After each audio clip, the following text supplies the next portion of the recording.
Assalamualaikum warahmatullahi wabarakatuh. Bertemu lagi dengan saya di video pembelajaran yang kedua dari Sekolah SMK Tunas Bangsa di fase E, yaitu kelas 10 dengan materi akhlak mazmumah tentang Ghadab. Pada slide ini izinkan saya memperkenalkan diri kembali. Nama saya Pupun Nur Aini, mengajar di Sekolah SMK Tunas Bangsa pada Mapel PAI.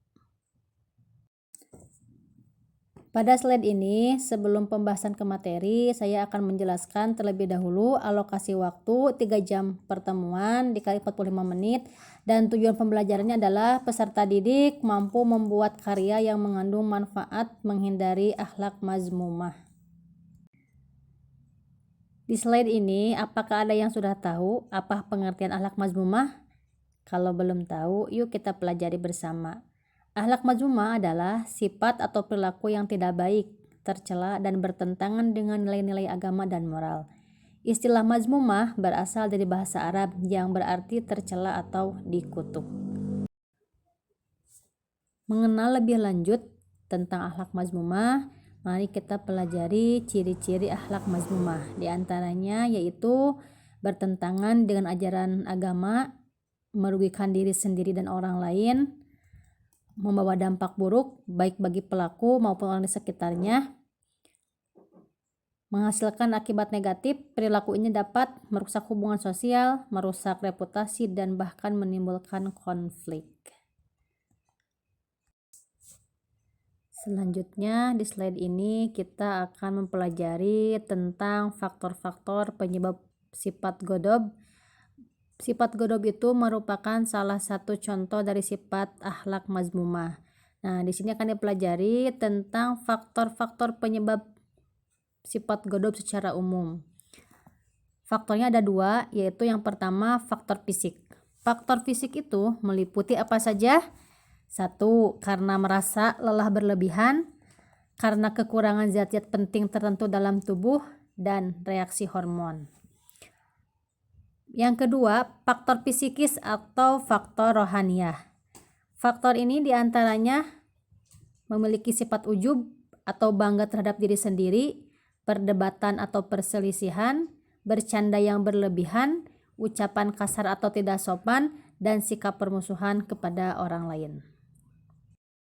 Marah terjadi jika emosi yang dialami oleh setiap manusia meluap. Namun, dalam Islam, menahan amarah dianggap sebagai tindakan yang luhur yang membawa keberkahan pahala. Seorang muslim juga akan mulia jika mampu menahan amarahnya. Lantas, bagaimana cara menahan amarah dan apa saja keutamaan menahan amarah? Yuk kita pelajari di slide selanjutnya. Berikutnya kita akan membahas penjelasan cara menghindari sifat Ghadab menurut ajaran Nabi Muhammad SAW.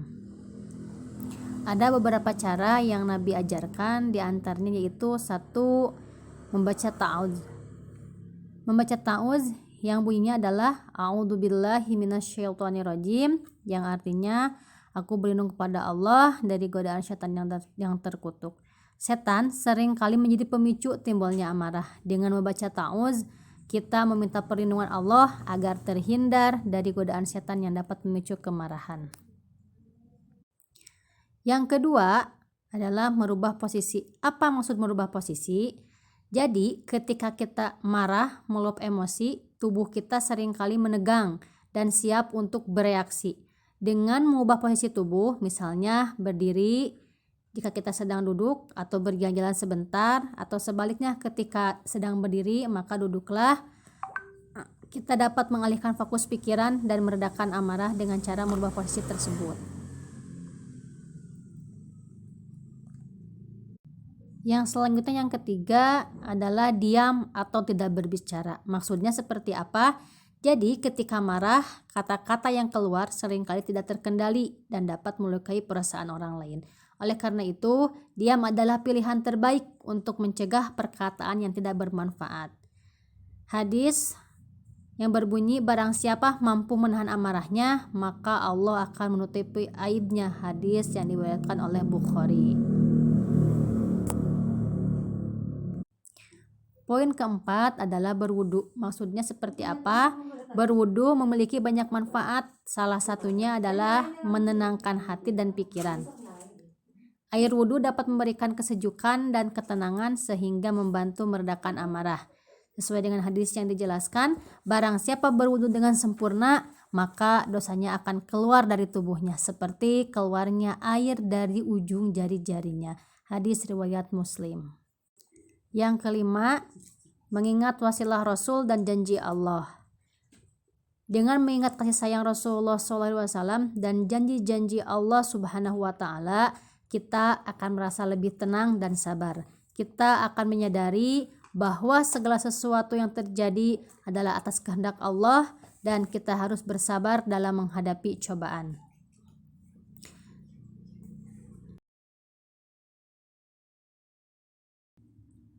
Di slide ini saya akan membahas tentang manfaat menghindari sifat godob. Sifat godob atau marah adalah sifat yang harus kita jauhi dan harus bisa kita kendalikan dengan cara mengontrol diri atau dengan sikap sabar dan lapang dada. Merujuk pada buku Ihya Ulumuddin, menghidupkan kembali ilmu-ilmu agama oleh Imam Al-Ghazali, berikut beberapa keutamaan menahan amarah sesuai dengan hadis. 1. Allah akan menahan siksanya. Yang kedua, termasuk orang yang kuat. Ini bertentangan dengan konsep keadilan Allah.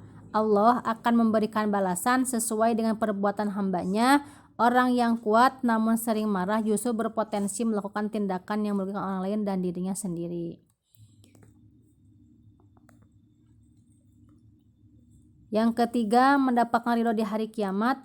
Ridho Allah diperoleh dengan menjalankan perintahnya dan menjauhi larangannya.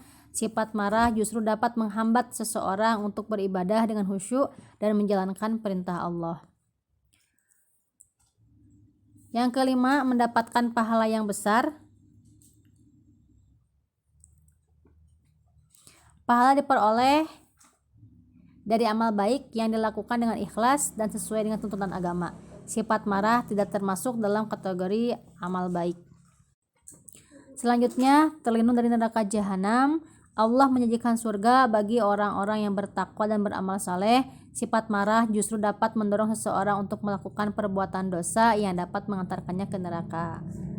Hati dipenuhi dengan keimanan tumbuh dengan ketaatan kepada Allah dan menjalankan perintahnya. Sifat marah dapat menghambat pertumbuhan iman seseorang. Yang terakhir, mendapatkan bidadari. Maksudnya apa?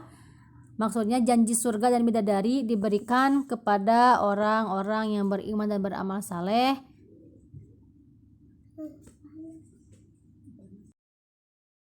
Kesimpulan dari pembahasan materi tentang akhlak mazmumah, yaitu sifat godob, memiliki akhlak mazmumah atau tercela membawa konsekuensi yang merugikan baik bagi diri sendiri maupun orang lain. Secara umum, dampak dari memiliki akhlak mazmumah dapat dirangkum sebagai berikut: kerugian spiritual, kerugian sosial, kerugian psikologis, dan kerugian materi.